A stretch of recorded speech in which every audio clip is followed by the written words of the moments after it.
Alright guys, sa mapagpalang araw sa inyong lahat, meron tayong reaction video dito sa pananampal ng isang guro sa kanyang estudyante at ito ay namatay.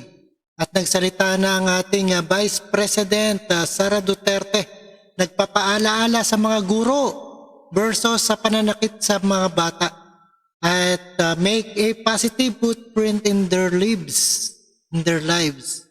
At panoorin po natin guys ang buong detalye. Nagsalita na si Vice President, ang Education Secretary Sara Duterte sa kanyang unang pagkakataon hinggil sa issue ng pagkamatay ng isang estudyante sa Antipolo Rizal dahil sa umano'y pananakit ng guro. At panoorin po natin, and no other further ado, let's go and watch this.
Alright, napanood po natin ang ating Vice President.